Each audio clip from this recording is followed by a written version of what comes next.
भारतीय अंतरिक्ष अनुसंधान संगठन के अंतरिक्ष डॉकिंग परीक्षण के लिए काउंटडाउन रविवार शाम को शुरू हो गया है। यह परीक्षण आज रात 9:58 पर PSLV C-60 रॉकेट लॉन्च के साथ शुरू हो जाएगा। ये भारत के अंतरिक्ष कार्यक्रम में महत्वपूर्ण मील का पत्थर साबित होगा। इस मिशन में अंतरिक्ष में डॉकिंग तकनीक का परीक्षण किया जाएगा। इस उपलब्धि को हासिल करने वाला भारत, चीन, रूस और अमेरिका के बाद चौथा देश होगा। इस मिशन के मुताबिक rocket polar satellite launch vehicle यानी PSLV का C-60 जनरेशन 2 सैटेलाइट SDX-01 और SDX-02 को एक ऑर्बिट में स्थापित करेगा। दोनों की दूरी एक दूसरे से 5 किलोमीटर की होगी। बाद में इसरो मुख्यालय में बैठे वैज्ञानिक उन्हें रिमोट से 3 मीटर तक करीब लाने की कोशिश करेंगे, जो बाद में उसे पृथ्वी से 476 किलोमीटर की ऊंचाई पर एक साथ जोड़ने के लिए काम शुरू करेंगे। इस प्रोसेस को डॉकिंग ऑन डॉकिंग प्रक्रिया कहा जाता है। इसके अलावा जो अधिकारी हैं इसरो के, उन्होंने बताया है कि ये प्रक्रिया प्रक्षेपण के लगभग 10 से 14 दिन बाद होने की उम्मीद है। क्यों खास है ये स्पैडेक्स मिशन, ये आपको हम बता देते हैं कि आपको वर्चुअल रियलिटी के जरिए हम कुछ जानकारियां इसके बारे में दे देते हैं। PSLV C-60 रॉकेट से 2 उपग्रहों की लॉन्चिंग होगी। SDX-01 और SDX-02 की लॉन्चिंग कराई जाएगी। मिशन के लिए भरोसेमंद लॉन्चर PSLV C-60 को चुना गया इसरो के द्वारा।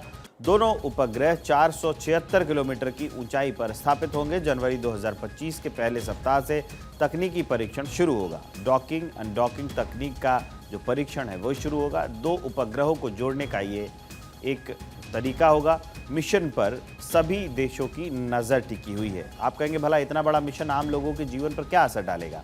तो इसके लिए आपको ये जानना होगा कि जो दोनों उपग्रह आज रवाना होने वाले हैं उनका काम क्या होगा। डॉकिंग और अनडॉकिंग आपने तो समझ लिया, इसके बाद क्या होगा वो हम आपको बता देते हैं। डॉकिंग और अनडॉकिंग के बाद ये उपग्रह धरती की कक्षा में 2 साल तक काम करते रहेंगे।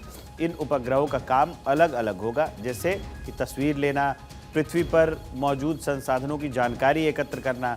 दरअसल SDX-01 उपग्रह में एक हाई रेजोल्यूशन कैमरा लगाया गया है, जिसे शॉर्ट में HRC कहते हैं, जबकि दूसरे उपग्रह HDX-2 में 2 जो पेलोड हैं, मिनिएचर मल्टीस्पेक्ट्रल MMX और रेडिएशन मॉनिटर रेडमॉन हैं। ये पेलोड उच्च रेजोल्यूशन की तस्वीरें, प्राकृतिक संसाधनों की निगरानी, वनस्पति अध्ययन और अंतरिक्ष में विकिरण की पैमाइश करेंगे।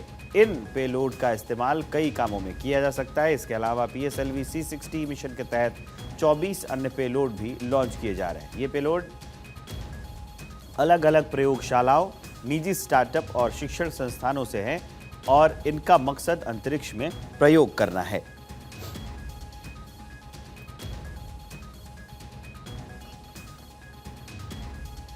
तो ये जो मिशन है इसरो का, ये काफ़ी मददगार साबित होने वाला है, क्योंकि ये बताएगा तस्वीरें खींचकर, और इससे आने वाले दिनों में और भी रिसर्च में काफ़ी मदद मिलने वाली है। तो ये एक बड़ा धमाका है इसरो का, जिसके तहत और हमें धरती को समझ पाने में और यहाँ पर जो अलग अलग तरह के प्रजातियों के वनस्पति हैं उनकी भी तस्वीरें खींचेगा, जिससे हमें आने वाले दिनों में काफ़ी मदद मिलने वाली है।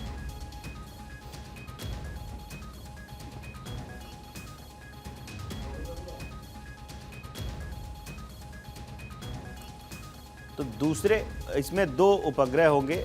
एक का नाम रखा गया है SDX-01 और दूसरे का नाम है SDX-02। इन दोनों के अपने अपने काम हैं। आपको एक बार ये मैं बता देता हूँ, जो SDX-01 है इसमें हाई रेजोल्यूशन कैमरा लगाया गया है, जिसे शॉर्ट में HRC कहते हैं, जबकि दूसरे में जो है उससे भी काफ़ी मदद मिलेगी।